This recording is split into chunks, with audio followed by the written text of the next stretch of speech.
May naging ko mga karabisyon ay sa kita sa atong Bible verse na nagbuksan tang dili ka tulog matong kita og pulong sa Dios nga kinisikreto nga pakigsukod ngadto kaniya. Ang sugo sa Dios isangyaw ang nagbalita sa tibuok nga kalibutan. May kahigayunan ka man o wala, isangyaw gyud kay kung malukop na ang pagsangyaw sa mga balita sa tibuok nga kalibutan, siya mabalik pagkuha kanimo kanako kung ikaw lang na tao. Mga karabisyon, ang atong topic karon tingta na sa taong nagkagabiyon kalang bigitan usab kini sa pagpakamatay ni Jesus dito sa Kalbaryo sa krus. Ang atong topic sa diha nga si Jesus namatay, paninilig na ang mga lugnanan mga karabisyon na apit o nangabuha o nanlugwa ang mga balaan. Pagkanin tunaw sa ibawi sa iyang pagkamatay, tunay nangabanhaw ng mga balaan mga karabisyon. Tinuod ba o mabasa ba? Okay, atong basahin din sa Mateo Kapitulo 27 versikulo 52. Ngayon nili o nangaabli usab ang mga lubong o namangon ang daghang mga lawas sa mga balaan nga nangamatay na.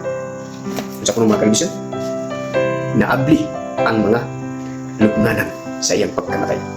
Namatay siya pero dunay bawi usab nga ang mga balaan ni atong higayunan nga nangamatay nangabanhag.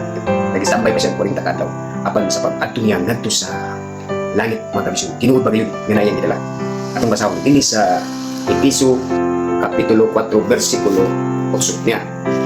Sa pagsaka ni mga kabisyon, Musa ginaingon sa pagsaka niya sa kitasan, nagdala siya panon sa mga bihag nga ug ngadto sa mga tao sa mga gasa siya ng hatag.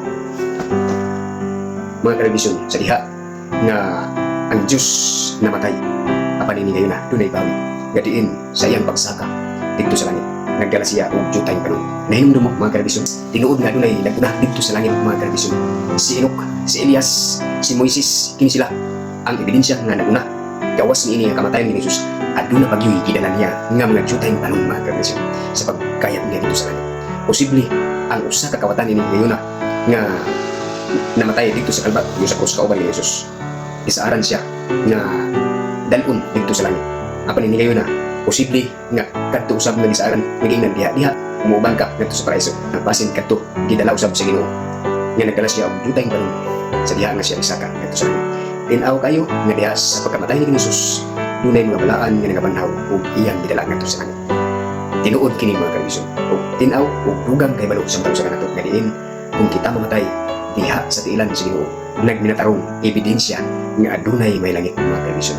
Adunay iyang dalon dito sa langit.